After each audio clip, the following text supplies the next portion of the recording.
राजा जनक द्वारा स्वयंवर का आयोजन। जनक राजा ने त्राकट किया, ये कोई परब्रह्म है। जनक कहते हैं कि अपनी आंखों से मैं दूसरों को देखता हूँ, किंतु मेरा मन किसी भी ओर आकर्षित नहीं होता है। मुझ में वैराग्य भरा है। इन कुमारों को देखकर मेरा मन आकर्षित हो रहा है। मेरे मन को ईश्वर के सिवा अन्य कोई भी आकर्षित नहीं कर सकता। सो ये अवश्य ही ईश्वर है। ईश्वर के बिना मेरा मन किसी भी विषय में जा नहीं सकता। उन्हें अपने मन पर कितना विश्वास था। जनक कहते हैं, सहज विराग रूप मन मोरा, थकित होत जिमि चंद्र चकोरा।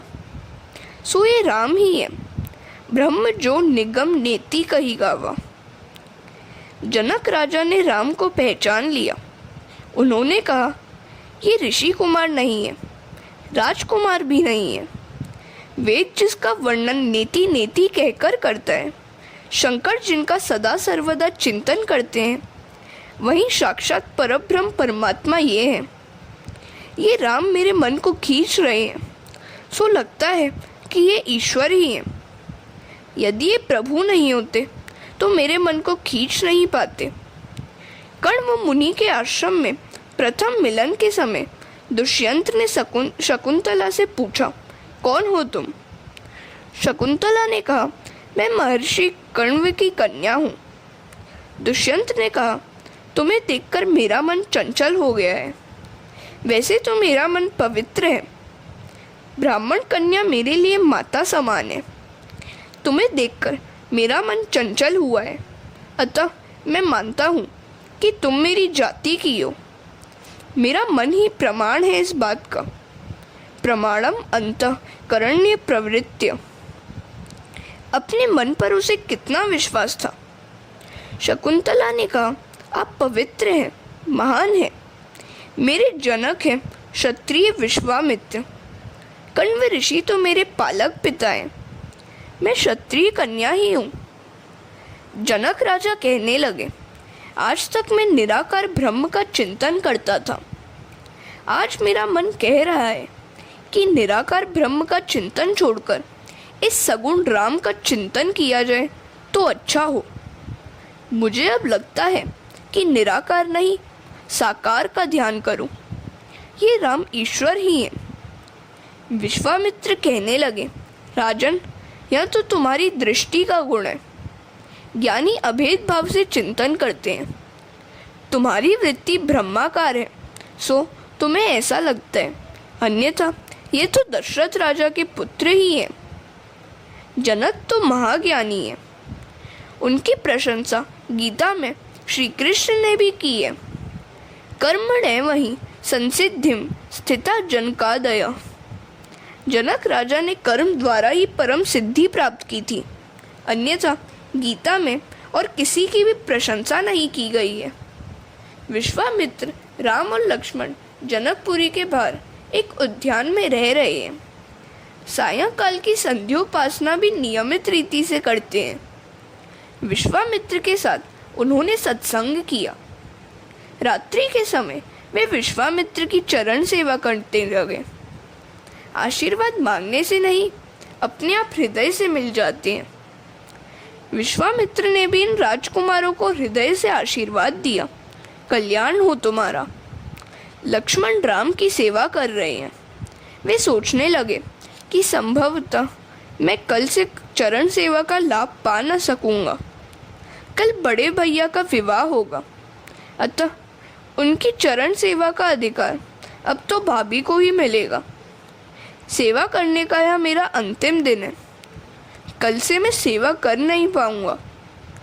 राम की सेवा के बिना मुझे चैन नहीं मिलता।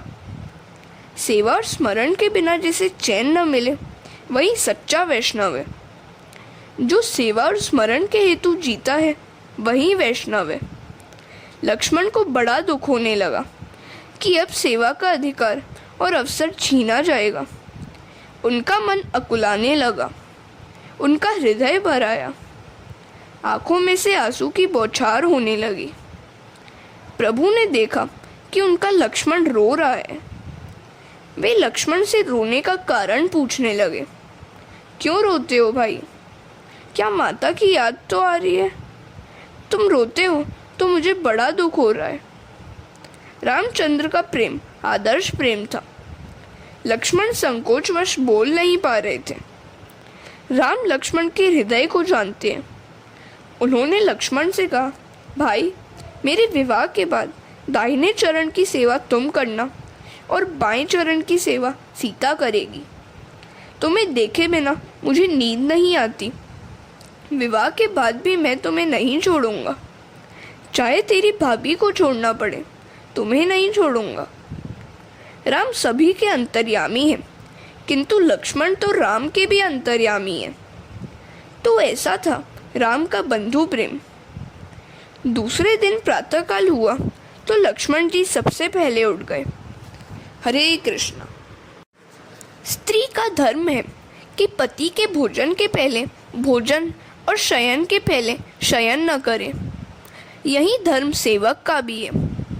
विश्वामित्र शालिग्राम की पूजा करते थे, सो राम लक्ष्मण को पूजा के लिए पुष्प, तुलसी दल आदि लेने के लिए उन्होंने उद्यान में भेजा। राम लक्ष्मण पुष्प और तुलसी दल एकत्र करने के लिए उद्यान में घूमने लगे। माली को चाचा कहकर पुकारा।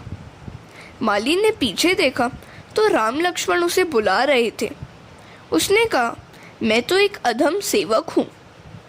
राम ने कहा, सेवक भले हो, किंतु आप हमसे बड़े हैं।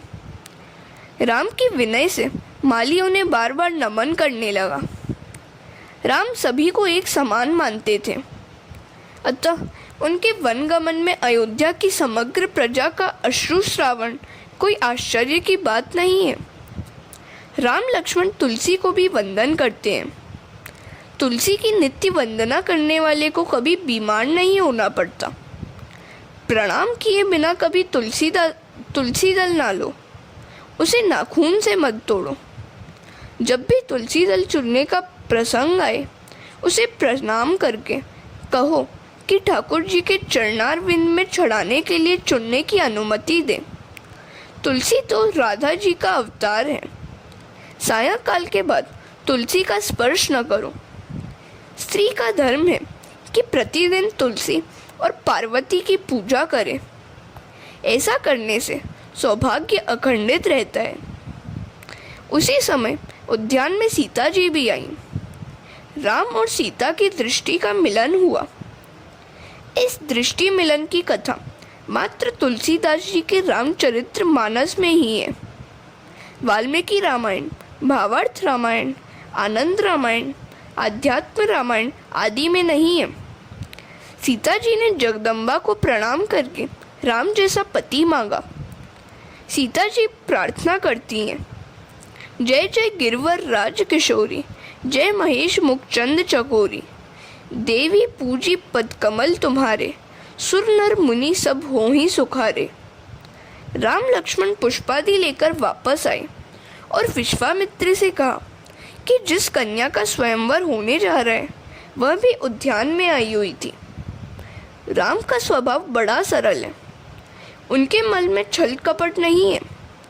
सरल स्वभाव छुअत छल नाई। विश्वामित्र ने कहा, वत्स, मैं जानता हूँ कि इस समय प्रतिदिन वह उद्यान में आती है और इसलिए मैंने तुम्हें वहाँ भेजा था कि वह तुम्हें देख ले। स्वयंवर का समय आया। राजा जनक ने राजसभा में कहा, मेरी पुत्री जब 3 वर्ष की थी तब इस धनुष को घोड़ा बनाकर खेलती रहती थी। इस धनुष का भंग जो करेगा उससे मैं अपनी पुत्री का विवाह करूंगा। इस सभा में रावण भी उपस्थित था। बिना कारण क्लेश करे, अपनी जयकार स्वयं करे। जो स्वयं आत्म प्रशंसा करता फिरे वही रावण है। इस सभा में भी वह अपनी जयकार करने लगा। बिना कारण ही उसने राजा जनक से झगड़ा मोल लिया। धनुष उठाने का प्रयत्न करता हुआ वह अपनी जयकार कराने लगा। अपनी प्रशंसा अपने आप ही करे वह रावण ही है। पार्वती ने शिवजी से कहा, आपका शिष्य रावण बहुत अभिमानी हो गया है। कुछ ऐसा उपाय करें कि वह धनुष उठा ही न सके। 300 शिव सेवक सूक्ष्म रूप धारण करके उस धनुष पर बैठ गए। रावण धनुष न उठा सका और भरी सभा में उसकी शेखी धूल में मिल गई। ऐसा होने पर अन्य सभी राजा भी सावधान हो गए। जब महाबलवान रावण को मुंह की खानी पड़ी तो हमारी हस्ती ही क्या है।